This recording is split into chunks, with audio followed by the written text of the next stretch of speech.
peluang kerja ya, tantangan, prospek, peluang kerja dan apapun itu yang terkait dengan mahasiswa dan era perubahan. Oke, baik, next Mas.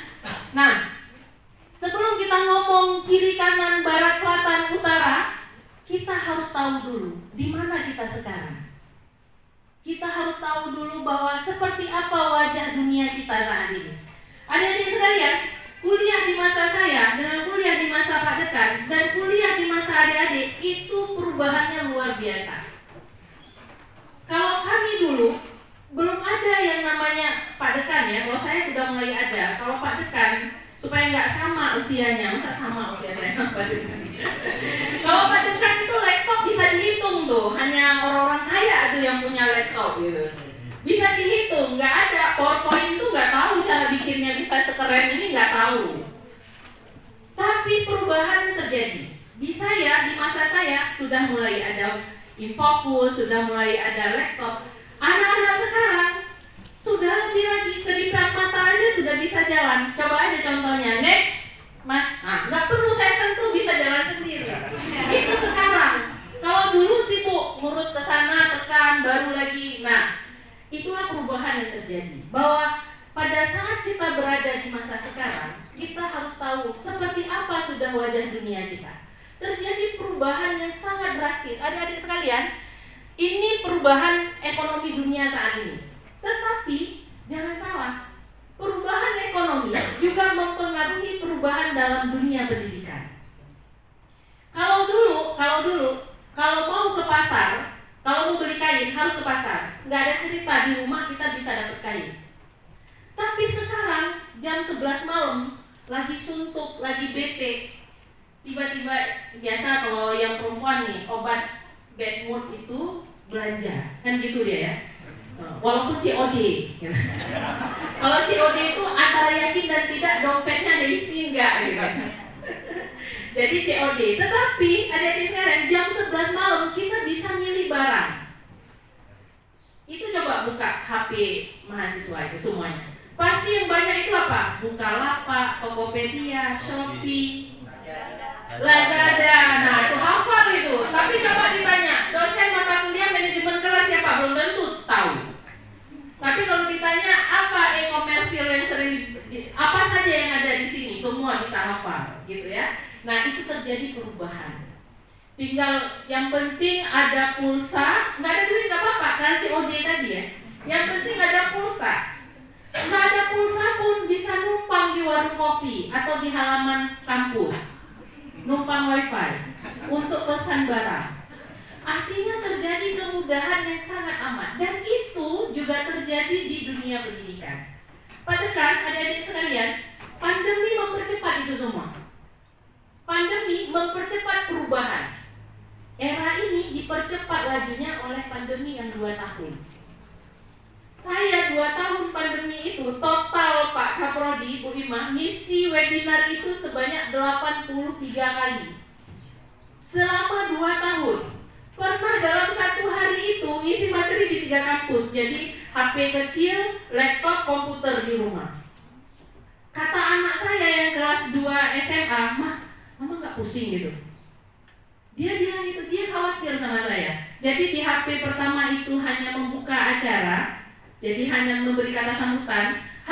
Di laptop itu pemateri kedua, di komputer itu pemateri yang ketiga. Gitu terus mutar. Saya hitung, kalau adik-adik berteman di Facebook, ikuti Facebook saya, 83 kali webinar saya berikan seluruh Indonesia. Mungkinkah terjadi kalau itu secara luring? Dari Tangerang, saya kan turun di Tangerang, ke Bogor sini ke Inais 3 kali saya tidur, belum nyampe-nyampe. Bayangkan kalau 83 kampus saya datengin. 83 kampus, karena kalau ngundang ketua asosiasi nilainya banyak, tinggi kalau diakreditasi. Jadi semua pada memanfaatkan momen daring itu. Sehingga 83 kampus. Ada yang dosennya yang ngundang, ada yang HMP-nya yang ngundang. Kalau dosennya ngundang masalah kurikulum, HMP-nya ngundang masalah peluang kerja, masalah motivasi, dan lain sebagainya. Kalau itu luring, saya yakin saya oknum. Yakin. Walaupun sampai ke sini segar ya, hijau-hijau gitu ya, segar. Tetapi 83 kampus kita datengin dalam 2 tahun, wah Jokowi kalah itu. Kalah Jokowi itu. Jadi itu kemudahan. Dokter juga seperti itu. Sekarang sakit tidak perlu lagi ke rumah sakit. Ada Halo Dokter, ada dokter.com, ada Klik Dokter. Kalau kita salah memberi tahu kondisi, mendiagnosa kondisi kita sendiri, maka obatnya akan salah. Telepon, halo dok, saya sakit ini. Sakit apa? Coba kita bohong. Sakit perut, padahal sakit kepala. Dia akan berikan obat sakit perut. Maka yang harus pintar siapa? Yang sakit. Karena kita mendiagnosa diri kita sendiri. Ini kira-kira sakitnya di mana ya? Itu dunia saat ini adik-adik sekalian. Next. Nah, pendidikan masuk juga. Karena perubahan ekonomi seperti yang Ibu katakan tadi mempengaruhi juga. Coba ya, saya waktu di Australia kemarin itu agak lama dikit lah ya, agak lama dikit di Australia itu kaget pertama. Ya maklum orang kampung, saya dari kampung Pak, dari kampung Banda Aceh itu waktu tsunami kena dulu, tergulung-gulung di dalam ombak, kemudian diselamatkan sama suami, jadi kena, jadi memang di pesisir, di daerah pesisir dan di kampung sekali. Tetapi ke Australia, nah ternyata di Australia itu kalau mau nyebrang jangan pernah menunggu lampu hijau, karena nggak akan pernah hijau dengan sendirinya seperti di Indonesia. Caranya gimana? Waktu saya mau ke kampus, saya berdiri. Kok merah terus? Kok hijau terus? Kok jalan terus mobilnya? Nggak pernah merah. Maksud saya nggak pernah merah. Nggak pernah berhenti mobilnya. Jalan terus. Saya berdiri di situ. Ada kurang lebih sekitar 20 sampai 30 menit saya berdiri. Tiba-tiba datang segerombolan anak SMA, seragam SMA. Ada sekitar 5-7 orang mereka datang. Begitu datang mereka langsung menekan tombol yang ada di tiang traffic light itu. Ditekan langsung ternyata hijau, langsung merah, langsung kita bisa jalan. Jadi menandakan bahwa kita sudah bisa jalan. Saya langsung ikut, pura-pura udah paham gitu, baru aja gini, padahal sudah 30 menit. Itu di negara orang. Belum lagi saya pernah naik Grab, kayak Grab kita di sini, taksi di sana, itu ternyata isi bensinnya itu sudah melayani diri sendiri. Kita turun, berapa liter kita mau isi, kemudian langsung kita tekan liternya berapa, langsung ambil corongan itu, masukkan ke mobil, bayar pun tidak pakai duit, tapi tinggal gesek seperti e-money. Kalau di Jepang, di negara-negara lebih maju ini sudah nggak ada supir ini. Di kampung saya kalau jalan sendiri mobil pasti dianggap ada hantunya. Ya enggak? Ada hantunya. Tapi di negara maju, mobil itu sudah dengan sistem jalannya. Dia nggak akan pernah belok ke kiri kalau di sistem dia lurus. Keluarga milenial sekarang kalau adik nonton TikTok, itu cuci piring mana ada lagi pakai tangan. Di Jerman, semua pakai mesin. Pakai mesin, dari 10 piring 1 pun nggak ada yang pecah. Coba kalau pakai tangan kita, apalagi lagi sakit hati, dosen banyak kasih tugas, cuci piring pecah. Cuci piring pecah. Dianggap pekerjaan manusia itu sudah sangat tidak efektif adik-adik sekalian. Belum lagi banyak yang sudah mempekerjakan smart robot sebagai ART. Nggak protes, disuruh lembur 24 jam juga mau. Paling kalau panas hang dia keluar asap. Tapi kalau ART manusia, nah ini bulan berapa nih Ramadannya Pak? Lebaran itu bulan 5 ya, Lebaran bulan 5. Bulan 4 Lebaran bulan April. Itu coba kalau ART-nya manusia, sejak bulan 2 pakaiannya sudah di dalam tas. Yang dia pikir apa? Mudik. Itu belum Ramadan loh. Dan dia sudah berpikir alasan apa yang akan saya pakai untuk baliknya terlambat. Neneknya sakit, mama belum membolehin balik ke Bali, tetangga yang akikahan, semua macam alasan dicari. Itu kalau ART-nya manusia. Makanya sekali lagi keluarga-keluarga milenial, mereka lebih memilih robot menjadi pembantu mereka, asisten mereka di rumah. Artinya apa? Lanjut deh. Artinya apa? Robot akan menggantikan sebahagian besar pekerjaan kita. di tol kita selalu lihat orang untuk tempel kartu bayar. Sekarang berganti bahwa tidak ada lagi orang di tol. Kita ambil kartu e-money, kita tekan, terbuka pintunya, langsung lewat. Akhir tahun ini bulan 12 sedang disosialisasikan, tidak berhenti lagi. Jadi scanner, mobil itu di-scan, kita langsung lewat. Saya sampai berpikir bagaimana kalau mobil itu kita jual di orang. Tagihannya akan datang ke rumah. Jadi bayar tol itu per bulan. Ke depan nanti bayar tol per bulan. Jadi caranya kalau banyak-banyak lewat tol, setelah banyak lewat tol ganti mobil.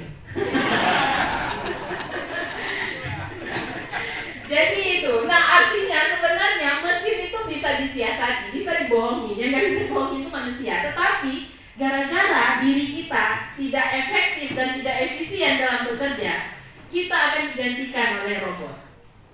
Kita akan digantikan oleh robot. Di kampus juga seperti itu. Sekarang untuk bersihin lantai itu sudah ada mesin sendiri. Sudah ada mesin bulat yang kita langsung kita tekan, kita program satu ruangan, udah dia jalan satu ruangan gitu. Tidak ngomel, tidak bete-betean, kemudian tidak perlu makan minum, nggak ada jam ngopi. Coba kalau manusia yang kerja, kalau dia sakit hati sama pimpinan, airnya nggak kering sehingga biar kepleset itu pimpinan, kan gitu. Itu kalau manusia yang bekerja. Kalau mesin nggak seperti itu. Artinya adik-adik ke depan itu banyak sekali robot akan menggantikan pekerjaan. Tetapi jangan khawatir, waduh Bu Rahmi datang ke sini itu bikin kita pesimis aja. Tenang adik-adik, tenang. Robot itu tidak akan seutuhnya menggantikan pekerjaan manusia. Manusia yang seperti apa? Yang kreatif, yang bisa beradaptasi dengan perubahan. Robot itu nggak bisa beradaptasi dengan perubahan. Itu tadi, kalau dia programnya lurus, di kanan itu ada berlian, dia nggak tahu, karena dia kerja sesuai dengan program yang sudah digariskan sama manusia, sama pembuatnya. Tetapi manusia itu kreatif dia. Wah ini musim hujan, kalau lewat sini itu longsor, lewat sana. Itu kreatif. Kita mampu berpikir dan bisa beradaptasi dengan perubahan. Coba nanti selesai acara ini, coba pikir-pikir. Kira-kira selama ini saya ini masih jadi manusia atau udah jadi robot? Artinya kalau dekat itu membuat sebuah kebijakan baru, LPM pingin mutu kampus itu meningkat, kemudian dia buat perubahan, gebrakan-gebrakan baru, kaget nggak? Protes nggak? Kalau protes berarti robot, karena nggak siap dengan perubahan. Padahal yakinlah, LPM, Dekan, Kaprodi membuat kebijakan baru pasti sudah dipikirkan. Maka kalau tidak siap dengan perubahan, artinya robot. Nanti DM aja, Bu, saya udah jadi robot nih, gimana balik ke manusia? Nanti DM aja Ibu kasih triknya. Gimana caranya yang sudah jadi robot, yang tersistem, bangun jam 7, datang ke kampus, sampai ke kampus duduk di sini, kemudian balik ke kampus, ke rumah. Kalau nggak ada dosen, nah kalau ada yang sudah seperti itu, DM Ibu nanti. Ibu kembalikan jadi manusia lagi. Karena itu ciri-ciri tanda-tanda bahwa sudah mendekati menjadi robot. Itu ya. Oke, lanjut Mas. Nah, kemudian ini, apa itu masa depan? Kalau bicara kerja, kan nggak mungkin nggak bicara masa depan. Bicara kerja itu, bicara peluang, bicara tantangan ke depan, maka kita bicara masa depan. Apa sih sebenarnya masa depan itu? Masa depan setiap orang itu berbeda. Ada yang menganggap bahwa masa depan itu kalau kita sudah bisa S1, itu masa depan saya, kalau saya bisa S1 itu masa depan. Ada juga yang menganggap bahwa kalau saya jadi PNS itu masa depan saya. Kalau nggak jadi PNS berarti bukan masa depan saya itu. Ada yang menganggap bahwa masa depan itu di saat kita bisa kuliah di ITB, di UPI, di UIN Syarif. Itu masa depan. Masa depan setiap orang itu berbeda-beda. Nggak bisa dipasangkan ke kita. Nggak bisa dipasangkan ke kita. Karena apa? Karena setiap orang punya pikiran untuk masa depannya masing-masing. Jadi seperti itu. Nggak bisa misalnya, makanya sering dengar nggak istilah pepatah yang katanya kalau mau bandingkan apple to apple dong. Itu maksudnya apa? Jangan pernah memasangkan apa yang kita pakai di orang lain. Dua pilihannya, muat dan tidak muat. Yang benar itu adalah berpikir tentang masa depan sendiri. Ini perubahan dunia ini ya. Sekarang sudah muncul profesi baru. Apa profesi baru? Ngurusin hidup orang lain. Itu profesi yang paling diminati itu saat ini. Kalah itu PNS itu. Kalah, menjadi PNS itu alternatif terakhir sekarang. Yang utama itu apa? Ngomentarin hidup orang lain. Kalau sudah ngomentarin hidup orang lain, berarti dia harus ngikutin hidup orang lain. Coba lihat ya. Sekarang di TikTok itu banyak sekali a day in my life, gitu ya. Nah, itu banyak sekali tuh. Lagi nyapu gitu ya. Kemudian ditanyain lagi, kalian sudah nyapu kamar kalian belum? Kita jawab lagi belum, tapi kita nggak bergerak. Coba logikanya loh. Kalian sudah sikat kamar mandi kalian belum? Kita jawab itu sambil nonton belum. Tapi kita tidak bergerak untuk menyikat kamar mandi. Coba lihat pola hidup seperti apa sekarang. Dia masuk duit yang kita nonton, kita dapat apa? Kita nggak dapat apa-apa, kamar mandi juga nggak bersih. Tiba-tiba sudah jam kuliah, berangkat kuliah, pulang gitu lagi. How much apa itu ya? Nah, banyak sekali itu yang gitu. Kelihatan sekali itu penggemar TikTok. Sama kayak ibu sengaja nggak ibu habiskan tadi. Apa saja yang kita makan hari ini, nonton. Anehnya lagi nontonnya sampai habis. Di saat perut kita sendiri kosong. Kita nonton apa saja yang saya makan hari ini. Perut kita ronjongan, aku sakit banget perut, tapi kita nonton sampai dia habis. Sampai berakhir jam makan siang, karena kita nonton dia. Tapi kita nggak makan. Itu kadang-kadang suka lucu lihat anak-anak sekarang ya. Kalau lama-lama sadar itu aduh, kacau itu, bahaya itu. Jadi itulah adik-adik sekarang. Next, Mas, ini banyak soalnya ada 100 slide ya Mas ya. Jadi harus cepat dikit, kalau nggak selesai nginap di sini kita. Nah, jadi adik-adik sekalian, sebenarnya ya, dunia kerja itu pintu masuk ke masa depan.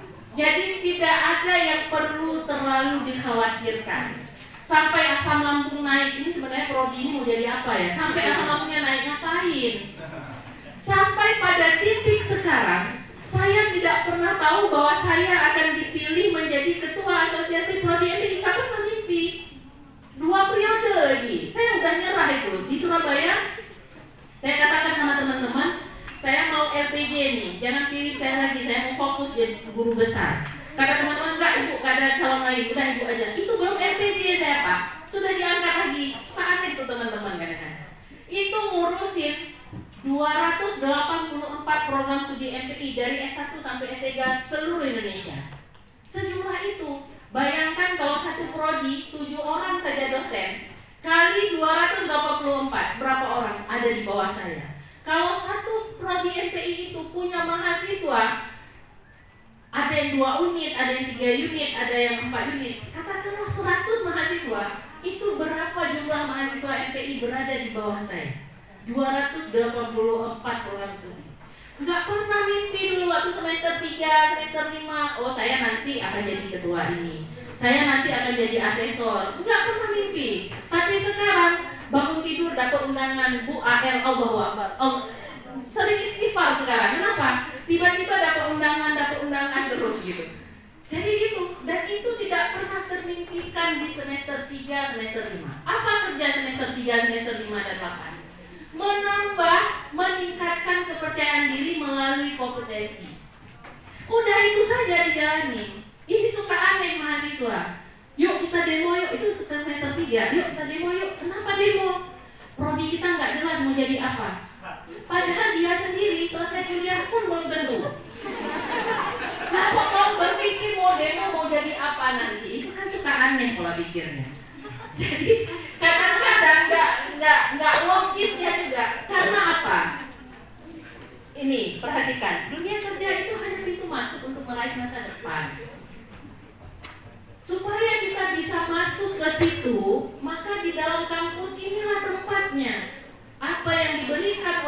Bapak Ibu dosen di sini itu adalah bekal. Pekerjaan yakinlah akan menghampiri kita. Pekerjaan, kalau kita punya kompetensi, apalagi kompetensi yang spesial yang tidak dimiliki oleh banyak orang, kita akan dicari sama orang. Kenapa kalau kita dengar anak-anak yang kuliah di BINUS itu semester 3 sudah dilamar untuk bekerja ya. Anak ITB itu semester 2 juga. Kenapa? Karena ada nilai plus yang nanti kita akan bicarakan. Next, Mas. Nah, lagi. Nah, adik-adik sekalian, ini yang harus diingat.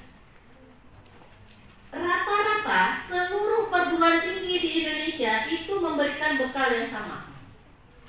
Jangan pernah berpikir, Bu, kami hanya kuliah di dalam hutan belantara. Saya kalau dulu tahu ada kampus seperti ini, saya pilih kuliah di sini. Enggak bising, enak, tenang, damai. Kayaknya ada hutang juga bisa lupa. Karena damai, tenang sekali, jauh dari hiruk pikuk. Benar, serius, bukan karena saya kesini, enggak. Tapi memang itu kenyataannya. Tapi karena nggak tahu, baru tahu sekarang bahwa ada kampus sebesar ini di sini, itu baru tahu sekarang. Biasanya jalannya hanya sampai di IPB, sampai IPB saja, nggak tahu kelanjutannya ada di sini. Jadi adik-adik jangan pernah, jadi apa sih kami kuliahnya cuma di AI? Saya tadi cerita sama Pak Dekan bahwa staf dirjen saat ini, dirjen itu Direktur Jenderal Pendidikan Tinggi kita, bosnya kita semua di bawah Menteri Agama itu dirjen. Bosnya kita semua itu stafnya tahu nggak siapa? Mahasiswa MPI, alumni. Dari mana? Bukan dari UIN Syarif, bukan dari UIN Jogja, apalagi dari UIN Narandiri, bukan. Dari mana? Dari sekolah tinggi di Denpasar. Dibandingkan dengan IAI, Ibu udah bolak-balik ke sana. Dibandingkan dengan IAI, 3 kali lebih besar IAI dibandingkan sekolah tinggi di Denpasar, sekolah tinggi agama Islam Denpasar. Tapi Mas Fajar, alumninya bisa keterima jadi staf dirjen. Tuh, terbantahkan yang kita pikir selama ini. Sehingga ada kemudahan karena dia sudah di situ. Kalau ngurusin masalah formasi, masalah ini itu tentang MPI, nggak perlu pakai surat menyurat lagi, Ibu. Langsung telepon Mas Fajar. Mas, Ibu mau jumpa dirjen nih, boleh nggak? Perlu bawa surat nggak? Nggak usah. Ibu bawa kopi aja udah selesai masalah. Jadi cuma bawa kopi doang bisa masuk ke ruang dirjen. Pak Dekan aja belum tentu bisa masuk. Pak Dekan aja belum tentu. Bikin surat pun itu bolak-balik ditolak. Itu padahal Bogor sama Jakarta dekat. Kalau saya langsung telepon, Mas ada nggak? Kalau ada Ibu beli tiket nih, karena dari Aceh jauh. Oh ada Pak Dirjen ada. Nah kemarin itu pertemuan terakhir sama Dirjen Pak Ali Ramdhani, beliau itu lagi ada pertemuan sama Menteri Agama. Bilangnya apa? Kata Mas Fajar ke dalam, Bu Rahmi nggak kepingin ngomong apapun, cuma pingin ngasih kopi aja untuk Bapak. Mas Fajar itu ngomongnya gitu sama Pak Dirjen. Akhirnya Ibu diizinkan masuk. Ngobrolnya sampai 2 jam sama Pak Dirjen. Datang stafnya Pak Dirjen, Pak Menteri sudah nunggu. Enggak, Pak Menteri di sini, udah nanti aja, ini dari Aceh. Gara-gara ada alumni FPI di sini. Yang mau Ibu sampaikan adalah jangan pernah merasa kecil karena kita berada di sini. Zaman sekarang semua kampus memberikan bekal yang sama. Semua kampus memberikan bekal yang sama. Tergantung siapa? Tergantung kitanya. Saya dosen di Aceh, tetapi saya alumni Malang. Dosen-dosen saya dosen-dosen dari Malang. Sehingga apa yang ada di kepala saya sebahagian besarnya adalah apa yang ada di dalam kepalanya dosen-dosen di UIN Malang. Jadi tapi ada Bu Ima itu kan alumni Bandung. Maka apa yang disampaikan ke kalian, ilmu yang didapat dari Bandung. Jadi seperti itu semua dosen gitu. Gak ada dosen yang kuliah S2, S3-nya di sini yang prodinya belum ada. Semua kuliahnya di luar. Kemudian dia sampaikan ke mahasiswanya di sini. Artinya apa? Bekal semua perguruan tinggi itu pada dasarnya sama. Apalagi kita diikat oleh asosiasi, diikat oleh KKNI yang semua mata kuliahnya itu seragam sama. Jadi nggak usah terlalu khawatir yang berlebihan. Next, Mas. Nah, Jadi ingat ya, hanya mereka yang punya kelebihan plus. Coba nanti malam kalau nggak hujan ya, lihat ke langit, itu banyak nggak bintang di langit? Pada saat kita lihat ke langit, mata kita hanya akan tertuju sama satu bintang yang paling bercahaya. Ya nggak? Nggak mungkin mata kita melihat semua bintang. Mata kita hanya akan fokus sama satu bintang yang bersinar di langit. Seperti itulah mahasiswa ini 3.000 orang sekali diwisuda. Tapi yang jadi orang hanya 3, 4, 5 orang. Kenapa seperti itu? Yang bercahaya. Bagaimana supaya bercahaya? Tempat diri di kampus dan di dalam organisasi. Itu aja, sederhana dan simpel sebenarnya. Kenapa Ibu bisa seberani ini? Dulu juga organisasi, kalau nggak organisasi nggak berani berdiri di sini. Nggak berani, apalagi sejumlah ini orang. Nggak akan berani. Tapi organisasi menempa itu, kampus menempa itu. Makanya kalau disuruh buat makalah, jangan ditransferkan ke yang lain. Buatin tentang duit 50.000. Jangan gitu. Jadi proses belajarnya nggak ada. Padahal proses belajar di kampus itu bukan di kampus rasanya. Kapan? Waktu bekerja nanti. Jadi gitu nih. Biasanya cowok-cowok nih suka gitu. Ini ada duit 30.000, kamu kerjain bentar makalah saya. Gitu, sukanya gitu cowok-cowok. Mudah-mudahan nggak ada di sini yang gitu. Oke, lanjut. Nah, inilah. Jangankan INAIS, jangankan IAI, kalau kita nggak bisa menampilkan sesuatu. Lanjut Mas, lagi. Sekali lagi, oke, ya. Jangankan kampus ini yang katakanlah swasta, UIN Syarif Hidayatullah juga akan tutup 2 hari lagi. Kenapa? Karena yang online, yang anak-anak mahasiswa duduk di warung kopi dia bisa dapat ilmu, itu lebih membuka peluang sekarang. Makanya harus kerja keras. Kalau enggak, bukan hanya kampus swasta, kampus negeri juga akan tutup. Anak saya yang kelas 3 SMA sekarang, tiba-tiba dia pulang, dia boarding school, tiba-tiba dia pulang ke rumah. Dia bilang, "Ma, abang mau pilih ITB nih, informatika." Saya bilang, "Wah itu tinggi banget grade-nya, gak apa-apa. Tryout pertama udah sampai 700," kata dia. Tinggal tambah dikit, itu tryout pertama mah. Dia beri keyakinan saya, "Oke, gak apa-apa, kalau lulus silakan kuliah." Tapi mah, lanjut dia. Ada kata-kata tapinya. Tapi apa? Tapi abang mau kuliah double. Kuliah double gimana ceritanya? ITB itu berat loh. Bagaimana mau kuliah double? Enggak, yang satu lagi daring. Itu tawaran. Kalau dulu kita hanya mengenal universitas terbuka saja, sekarang enggak. Banyak sekali kampus-kampus yang membuka pembelajaran secara daring. Magangnya baru luring dan magangnya langsung di tempat perusahaan-perusahaan besar. Itu, bayangkan 5 tahun yang akan datang tutup kampus. Kalau kampus tidak mau berbenah, kampus akan tutup. Apalagi kampus yang diribetkan dengan sistem administrasi, tidak memperkuat hard skill dan soft skill mahasiswa. Soft skill yang paling penting dulu ya. Kalau hard itu biasanya bisa belajar sendiri, tapi kalau soft skill itu susah sekali karena dalam. Nah, nanti dalam makalah ini kita coba akan lihat bagaimana cara kita membentuk soft skill yang bisa menjadi nilai jual kita di pasaran. Jadi seperti itu. Jadi adik-adik, bukan hanya kampus ini yang akan tutup, tapi kampus-kampus besar juga akan tutup kalau dia tidak mampu bersaing dan tidak memiliki distingsi. Apa distingsi? Perbedaan. Apa beda Institut Agama Islam Bogor, Sahih Bogor dengan Institut Agama Islam yang ada di Bandung, dengan Institut Agama Islam yang ada di Jakarta? Tahu nggak filosofinya orang jual bakso? Coba, orang jual bakso itu kadang-kadang di gang sempit, becek, tapi kalau dia ada tempe aja yang enak atau kuahnya, kaldunya itu kental, itu kalau waktu makan siang itu Innova, Pajero berjejer itu, Harrier untuk makan bakso di situ. Akan dicari adik-adik. Jangan pernah berpikir, "Bu, kami nggak mungkin mahasiswa luar masuk, apalagi luar negeri. Kampus kami jauh." Siapa bilang? Tetapi yang kerja jangan satu orang, jangan hanya Pak Rektor, Bu Rektor, Pak Dekan, Ibu LPR, Bapak Kaprodi, tapi seluruh sivitas kampus harus bekerja. Baru bisa namanya bangkit. Gimana caranya? Nanti kita lihat. Next, Mas.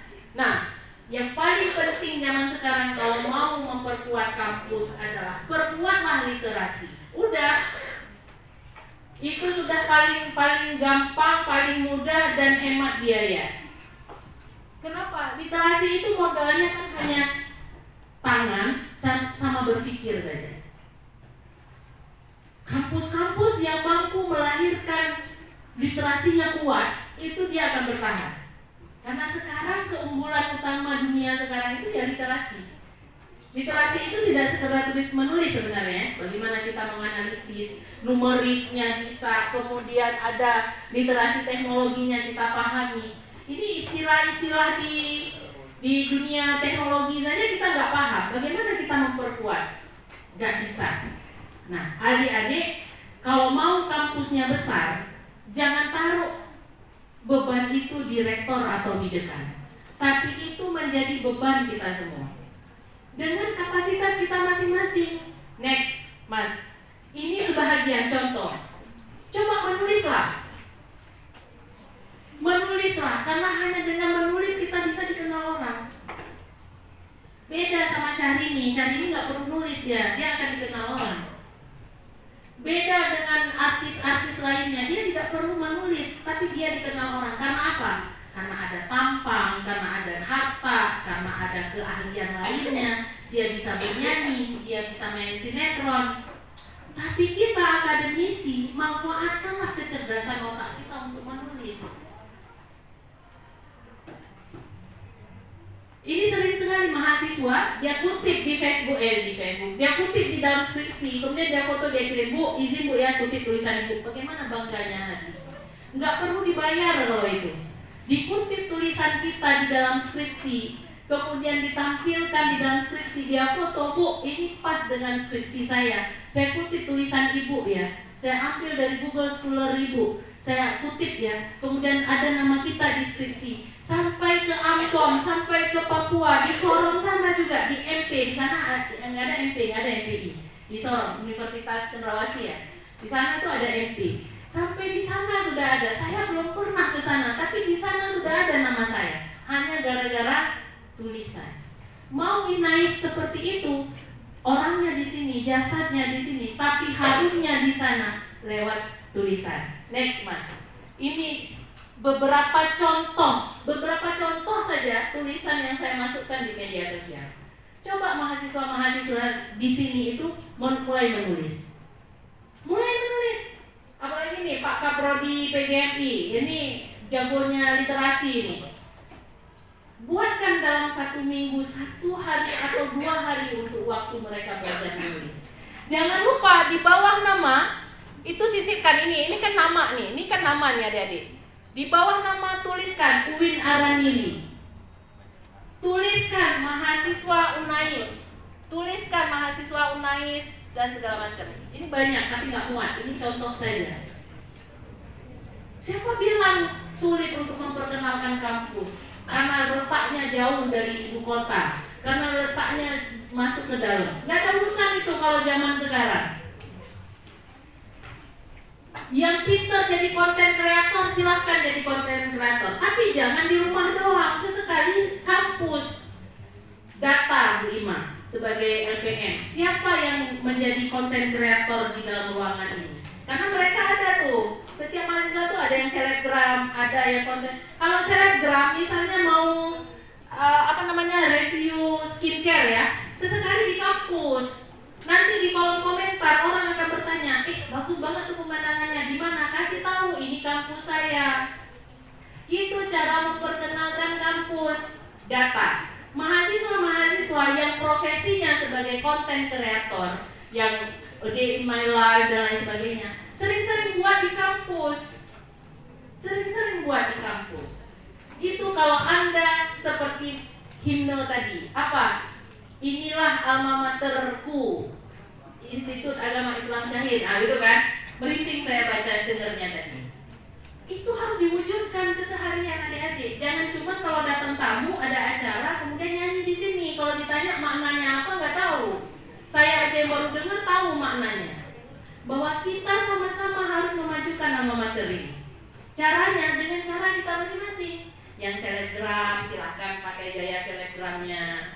yang konten kreator, yang blogger, silakan sesekali menulis tentang Inais. Ada nggak yang blogger di sini? Nah, kalau yang blogger, tulislah sebanyak mungkin tulis. Mahasiswa lah yang ujung tombak kalau mau memajukan kampus. Difasilitasi oleh para pimpinan. Jangan kebalik. Kalau kebalik itu namanya, itulah kita suka nonton sinetron apa? Dunia terbalik. Akhirnya kita terbalik semua pola pikirnya. Jadi gitu. Oke. Nah, sekarang saya mau nanya, kuliah itu untuk apa sih sebenarnya? Untuk apa kita kuliah? Ada yang berpikir kuliah itu menjadi seorang pemikir yang hebat dan kritis. Ada.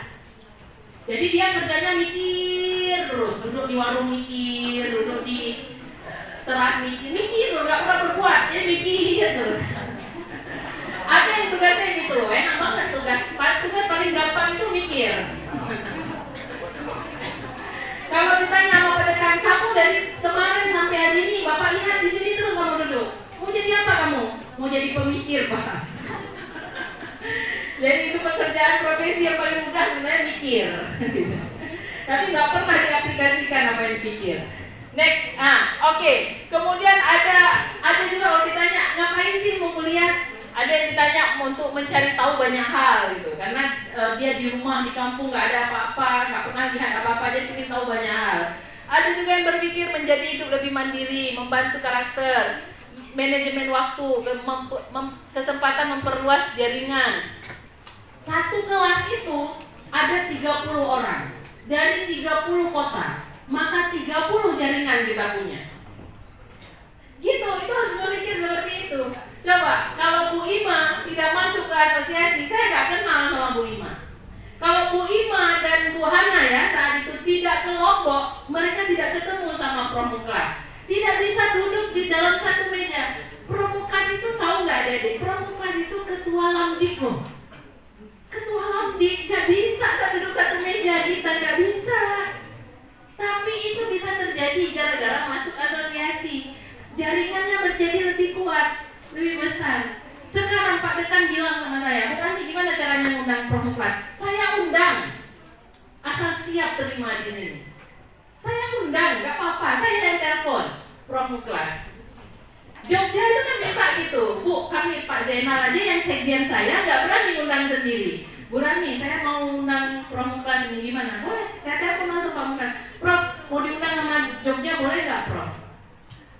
Materinya apa? Dari apa luring? Itu pertanyaan dia. Karena waktu itu dia lagi kurang sehat, jadi dia mintanya dari. Sudah selesai, kuliah kamu Promuklas dari. Bayangkan kalau asesor Lamdik datang, begitu lihat berkas borang yang pernah jadi narasumbernya Promuklas, akan ketar-ketir juga tuh bawahannya. Kami asesor ini, wah ini nggak mau nilainya sedikit sudah dikunjungi. Itu sebenarnya trik. Itu sebenarnya ilmu-ilmu yang out of the box. Itu keluar dari jauh. Saya beri kesempatan buat Bu Ima dan Bu Hana. Silakan ngomong puas-puasin, nanya tentang kampus semua, tentang akreditasi. Itu coba bayangkan kalau harus ke Surabaya, belum tentu ketemu. Kita ke Surabaya, Promuklas ke Jakarta, kita ke Jakarta, beliau di Surabaya. Tapi ini bisa duduk satu meja bulat, bisa tanya semua hal tentang akreditasi. Saya nguping oleh benanya. Wah puas banget nanyanya itu sampai 10 SKS itu ditanya tanpa perlu membayar gitu. Nah itu salah satu keuntungan bahwa kita akan memperluas jaringan. Ada juga, lanjut Mas, ada yang untuk mendapatkan pasangan hidup. Nah itu juga ada tuh kuliah. Kalau ditanyain adik yang jilbab abu-abu, kenapa kuliah di Inais? Bu, di kampung saya stok calon suami nggak ada. Jadi saya berharap di Inais ini dapat 1 orang gitu. Ya Mbak. Namanya siapa Mbak? Masih banyak stok di kampung Mbak.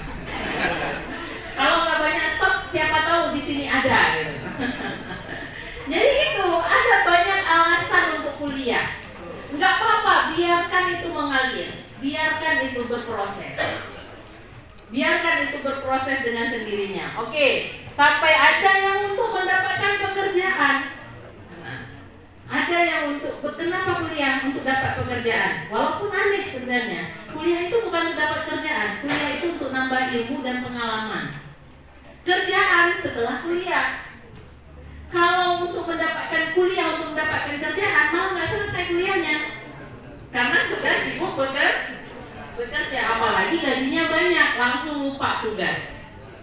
Nah, jadi gitu. Jadi kuliah itu untuk dapat ilmu dan pengalaman, bekal untuk bekerja, bekal untuk memperoleh pekerjaan. Oke, next, Mas. Kurang 50 slide lagi ya. Nah, sekarang bicara mahasiswa. Mahasiswa itu apa sih? Mau jadi apa sebenarnya? Bagaimana mahasiswa itu sebenarnya? Next, Mas. Ada beberapa tantangan mahasiswa sekarang. Kalau tantangan ini tidak bisa diubah menjadi sebuah peluang, maka kalian akan hilang di permukaan dunia kerja, di permukaan dunia ini. Hilang itu maksudnya apa? Ada tapi dianggap nggak ada. Jadi hidup tapi ya kayak mayat hidup itu, nggak ngapa-ngapain, ya gitu doang. Kalau tantangan tidak berhasil kita ubah menjadi peluang. Apa saja tantangannya? Yang pertama, persaingan bebas. Dulu yang menjadi guru itu hanya PGMI, PAI, dan lain sebagainya. Sekarang adik-adik, anak teknik pun bisa jadi guru kalau dia ikut PPG, program profesi guru. Siapa aja bisa jadi guru sekarang. Artinya apa? Persaingan menjadi lebih bebas. Kalau dulu kita bersaing sama 10 orang. Waktu saya jadi PNS, saya nggak mau jadi PNS. Datang ke rumah loh panitia PNS. Mau ya jadi PNS, masih kurang nih, formasinya 5, yang baru daftar 3. Itu dulu. Karena persaingannya belum banyak. Tapi sekarang formasinya 10 orang, yang mendaftar 1000 orang. Maka itu tadi yang di awal, slide yang di awal, harus benar-benar menjadi bintang. Udah habis Mbak? Belum ya? Oke, penguasaan teknologi itu menjadi modal terbesar sekarang. MPI akan menjadi biasa saja, tapi di saat MPI itu bisa melahirkan beberapa inovasi baru untuk kearsipan. Makanya nanti Pak Kaprodi, judul skripsinya jangan lagi kepemimpinan kepala sekolah dalam meningkatkan profesionalisme guru. Jangan lagi gitu. Itu waktu saya S1 tuh gitu. Jangan lagi gitu. Jangan lagi peran kepala sekolah dalam meningkatkan motivasi. Jangan lagi seperti itu. Tapi bagaimana misalnya contoh skripsi misalnya. Aplikasi Google Drive dalam mempermudah kearsipan sekolah. Itu keren itu. Itu baru up to date. Itu baru novelty. Apa novelty? Baru. Kebaruan muncul walaupun skripsi. Misalnya memunculkan beberapa inovasi baru dalam sistem teknologi untuk mempermudah kearsipan. Arahkan Pak Prodi ke sana. Kalau skripsinya sudah seperti itu, selesai skripsi kita bisa jual ke dinas pendidikan. Kita bisa jual ke sekolah-sekolah. Kita bisa jual ke pesantren. Akhirnya karena sekolah nggak bisa, dia akan rekrut kita. Pak, Bu, ini aplikasi e-raport yang mempermudah guru nih. Guru-guru tua juga bisa nih. Ini e-raportnya. Dibuka kan sama kepala sekolah. Begitu dibuka, waduh, ini nggak ngerti saya Mas. Gimana nih caranya? Kalau gitu kerjakan saya di sini. Saya akan ajarin guru di sini. Enak nggak dapat kerjaan? Enak. Gara-gara skripsi. Yang memperkenalkan nanti ada nih Pak Dekan, Pak Kaprodi, jual skripsi itu, jual dan tanda kutip ya, hasil rancangan kita dalam skripsi. Jadi jangan lagi standar, jangan manajemen kelas dalam meningkatkan minat belajar, aduh nggak usah lagi gitu. Tapi bagaimana menciptakan ruangan kelas yang misalnya yang bisa membangun kreativitas sama, itu boleh. Kita yang lahirkan produknya. Bagaimana bentuk setting kelasnya, kita yang buat.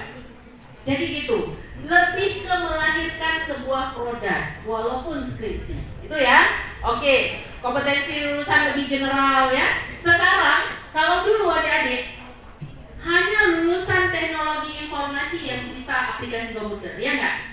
Sekarang seluruh jurusan, seluruh program studi tahu tentang aplikasi komputer. Artinya apa? Kompetensi lulusan lebih general, lebih umum. Itu tantangan loh. Bagaimana kita menjawab tantangan itu? Kemudian berani membuka lahan pekerjaan.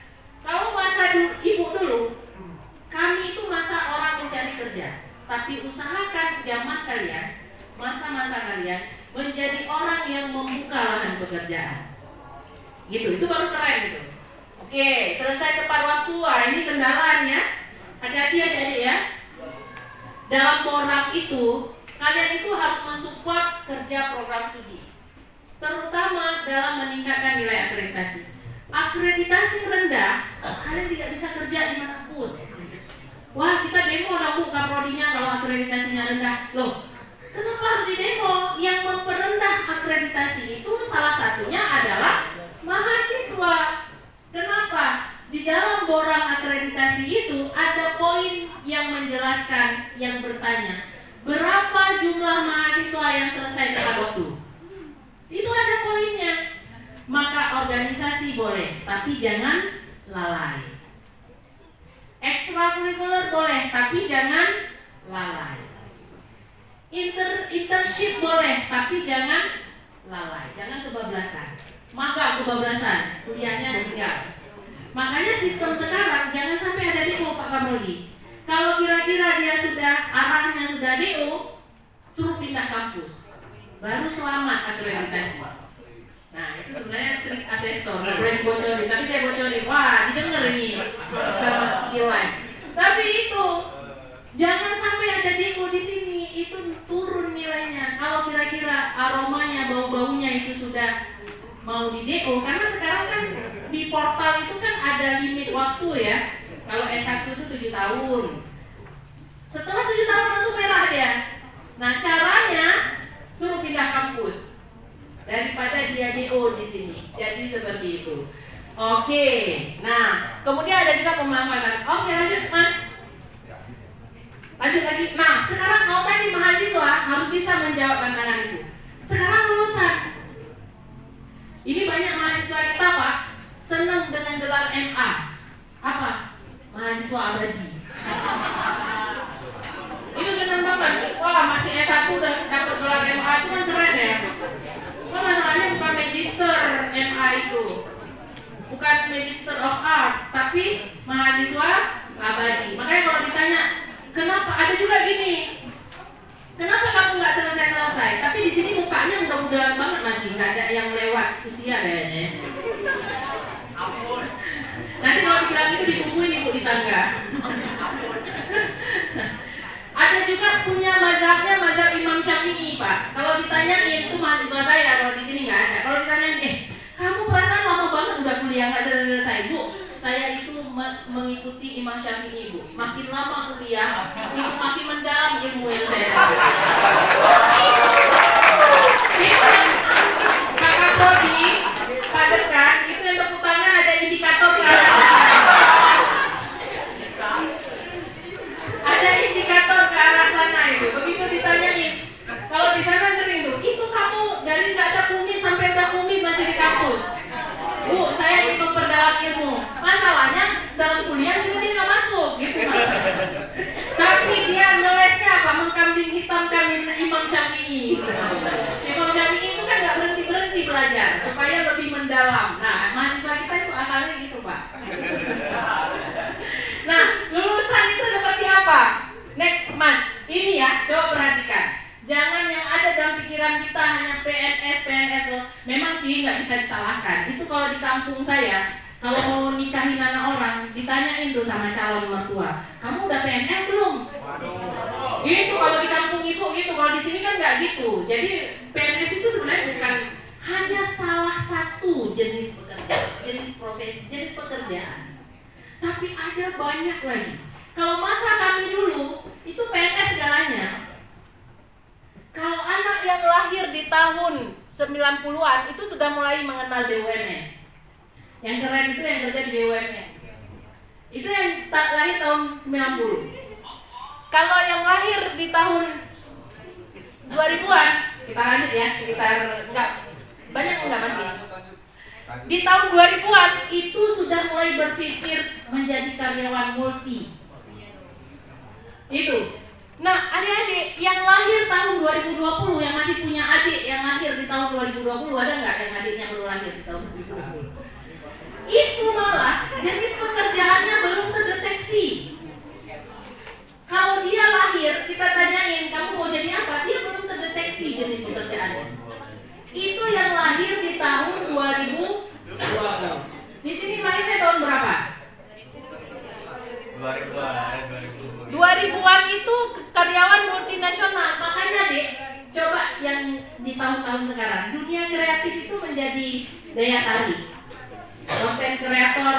lebih banyak, gitu ya. Kalah tuh artis-artis live itu dengan selebgram, gitu kan? Kenapa? Karena memang sudah terjadi evolusi cita-cita.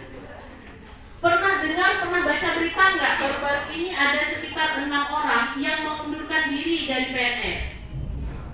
Kalau nggak salah di mana ya? Di Jawa sih, di Jawa. Tapi lupa saya di daerah mana ya?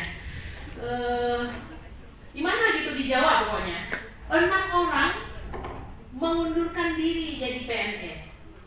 Kenapa? Karena nggak mau terikat. Emang terikat banget. Ini kesini aja buat surat bolak-balik ibu. Kesini aja buat surat bolak-balik, pulang nanti buat laporan segala macam. Pokoknya lelah sekali. Anak-anak sekarang nggak mau diikat oleh itu pada kan. Jadi mengundurkan diri mereka dari PNS. Banyak itu di TikTok, coba lihat yang beberapa orang itu lebih pilih pindah ke luar negeri, bertarung hidup di luar negeri, mencopot PNS-nya di sini. Itu sekarang terjadi evolusi gener cita-cita. Seperti saya bilang, kalau yang lahir di tahun 2020 nggak jelas tuh pekerjaannya apa, belum terdeteksi. Artinya mungkin sekali 5-10 tahun yang akan datang muncul pekerjaan-pekerjaan lain. Kita nggak tahu. Kalau sekarang siapa pernah tahu selebgram? Kan baru aja, konten kreator baru saja. Tapi coba lihat sekarang, mereka yang banyak duit sekarang. Mereka yang asalnya entah dari mana-mana, bisa ke luar negeri, bisa ke sana ke sini, hanya gara-gara ngomong, kalian sudah bersihkan kamar mandi kalian belum? Itu aja bisa ke luar negeri loh sekarang. Kalian sudah nyapu kamar kalian belum? Jangan sapu hanya yang terlihat saja ya. Itu doang bisa ke luar negeri loh. Ibu dulu waktu ke Australia itu jawab soal sampai sakit kepala ikut tes. Sampai sakit kepala ikut tes itu baru lulus ke Australia. Itu dulu. Sekarang cuma cuap-cuap di depan itu di layar gini. Hai semuanya, hari ini saya pakai skincare, gitu doang loh bisa keluar negeri. Dan akhirnya kita nonton sampai habis. Oke, lanjut deh. Nah, peluang. Lanjut. Soft skill-nya peluang kita itu sebenarnya soft skill dan hard skill. Kita kuat, jangan khawatir. Institut Agama Islam itu kuat. Kalau kampus umum tidak sekuat kita. Tapi kita kuat. Kenapa kuat? Coba. Next, Dek. Nah, ini sengaja banyak fotonya saya pakai karena kata Bu Ima sama Pak Kapoldi isi materinya siang. Saya pikir supaya nggak ngantuk. Jadi banyak gambar-gambar orang di dalamnya gitu. Itu kreatif itu. Salah satu cara untuk memperkenalkan diri. Soalnya tempat lain nggak tahu mau naruh foto di mana. Oke. Kalau perguruan tinggi umum, mereka hanya mengenal nilai insannya.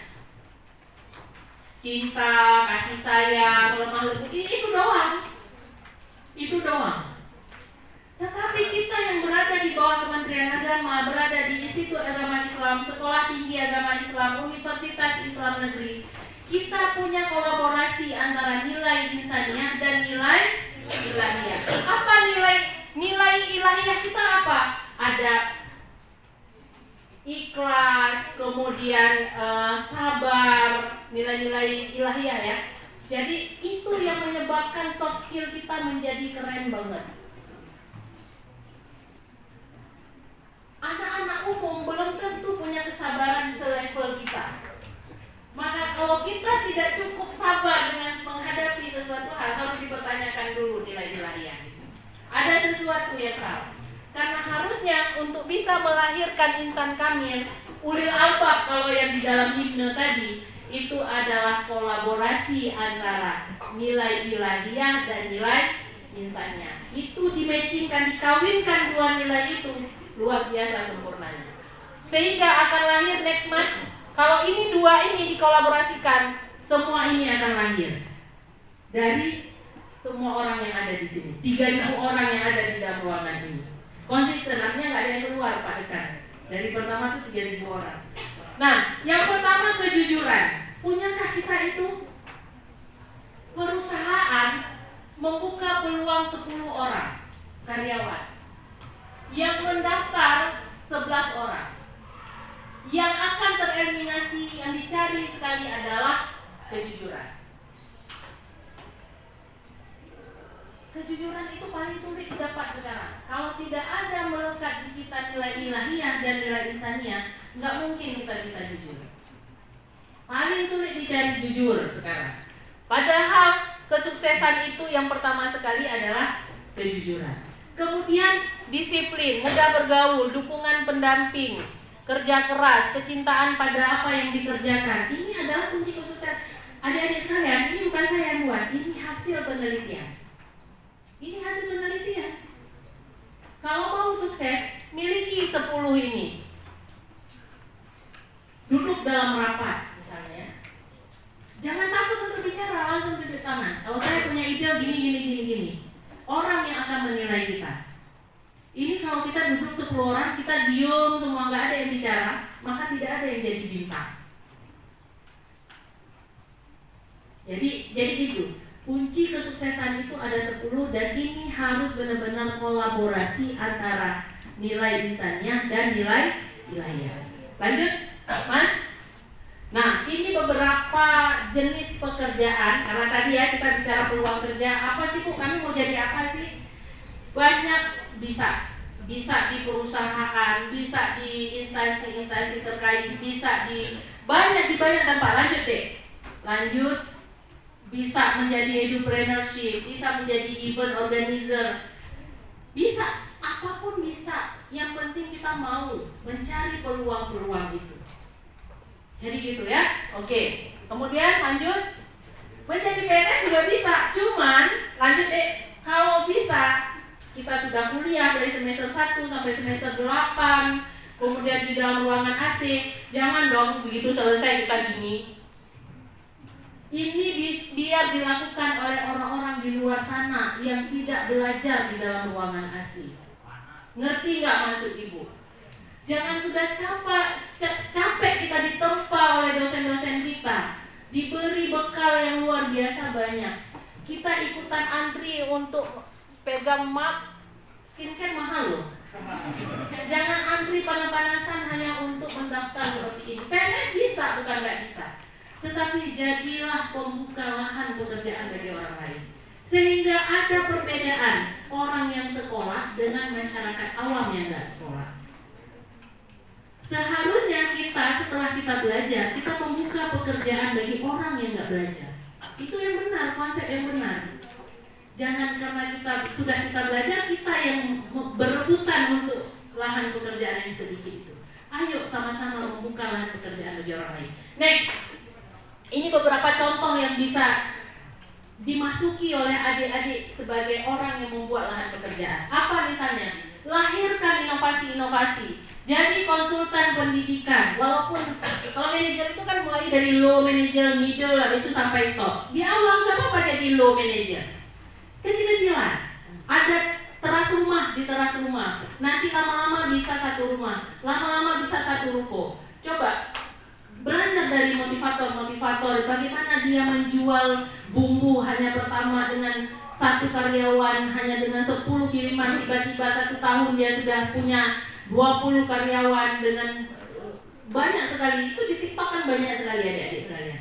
Jadi nonton sesuatu yang bermanfaat yang bisa meningkatkan motivasi kita. Next selanjutnya, nah ini contoh. Jadi gini-gini Ibu juga ada brand hijab ya, cuma hari ini nggak pakai, lupa bawa. Ibu saja yang alhamdulillah nih sibuk banget, aksesori itu nggak berhenti Pak. Baru selesai satu udah ke kampus lain. Tapi buat jilbab juga loh. Ini karena adminnya baru saja nikah, jadi agak berhenti sedikit di Instagram itu. Itu banyak banget sudah. Ini kalau mau itu setrika scarf. Ini motif Aceh ini. Yang buat siapa? Mahasiswa. Nggak ada ibu yang buat. Mana sempat ibu buat? Ibu hanya konsep saja, ide saja, owner saja. Yang kerja siapa? Mahasiswa. Buat gini daripada bengong di rumah sih ngomongin orang, ngomongin dosen, ini buat. Ibu ternyata punya nilai jual. Padahal jilbabnya mahal 200-an, tapi ada yang beli. Dan banyak yang belinya. Bahkan kemarin sampai diorder sampai ke Lombok. Bukan Lombok, Manado. Istri rektor yang Manado loh sampai pesan 2 kali dia pesan, karena setelah pesan sekali kainnya bagus dia pesan lagi. Artinya adik-adik, kalau kita ini bisa jalan, bisa kreatif, kita mau sedikit lelah untuk berpikir, insya Allah ada kok jalannya. Insya Allah ada jalannya. Jadi ini ya. Next selanjutnya. Jadi akhirnya semua pilihan ada di adik-adik semua. Kami ini yang tua-tua ini yang nggak tahu kapan berakhir masanya, ini hanya memberi motivasi dan semangat. Pilihan akhir ada di kalian semua. Tinggal pilih mau jadi pengangguran atau mau stres karena situasi yang nggak menentu, atau mau sukses tapi dengan kerja keras. Silakan pilih. Silakan pilih. Jangan tanya sama Pak Dekan, Pak saya jadi apa? Pak jangan tanya Pak Dekan, kok nanya sama Pak Dekan? Itu kan sama dengan kita bertanya, Pak nama saya siapa? Kan sama. Kalau bertanya Pak Dekan, saya mau jadi apa nanti? Itu sama dengan kita bertanya, Pak Dekan nama saya siapa? Nggak tahu Pak Dekan. Pilihan ada di kita. Mau jadi pengangguran silahkan. Mau stres karena situasi nggak menentu juga silahkan. Mau sukses tapi harus kerja keras juga silahkan. Pilihan ada di adik-adik semua. Oke, next. Jadi ini adik-adik ya, jangan takut. Sekarang mungkin tidak terlihat, tapi yakinlah bahwa kesuksesan itu bukan semua yang terlihat kok. Kesuksesan itu bukan sesuatu yang hanya terlihat semua. Kadang-kadang kita belum tahu aja di mana kuncinya. Oke, next terakhir. Jadi kalau mau sukses tapi gagal, sukses tapi gagal, kegagalan itu coba ditata. Tatanya jangan ditumpuk. Kalau ditumpuk kepalanya yang sakit. Tapi cobalah tata kegagalan demi kegagalan itu seperti anak tangga. Kemudian naik sampai kita ke atas, sampai ke puncak. Ingat ya, pepatah filosofi bahwa setelah badai berlalu itu pasti akan ada pelangi yang menyinari. Itu konsepnya ya. Artinya nggak selalu mendung, nggak selalu badai, nggak selalu musim hujan. Nanti akan ada musim kemarau, akan ada lagi musim hujan, akan ada lagi musim kemarau. Beralih berganti terus menerus.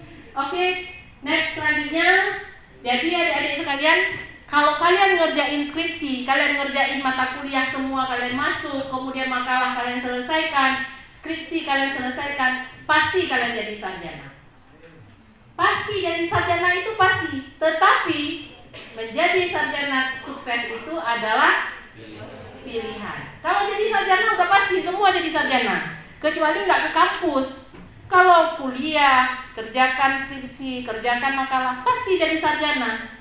Tapi hanya menjadi sarjana. Kalau mau jadi sarjana sukses, itu pilihan.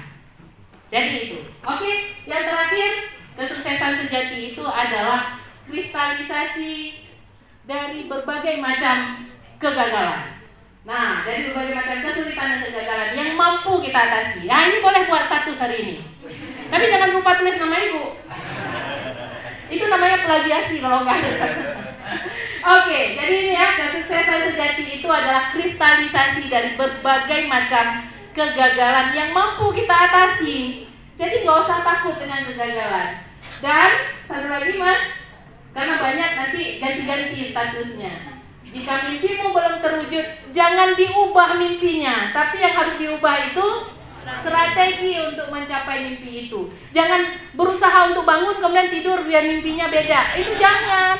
Itu aneh namanya. Itu kita namanya kita di atas Tuhan namanya. Tapi kalau misalnya ada mimpi, kemudian mimpi itu belum bisa kita capai, jangan diganti mimpinya karena itu pekerjaan yang sulit. Tapi yang harus diganti apa? Yang harus diganti adalah strategi untuk mencapai mimpi tersebut. Saya pikir itu saja. Terima kasih. Billahi taufiq. Assalamualaikum warahmatullahi wabarakatuh.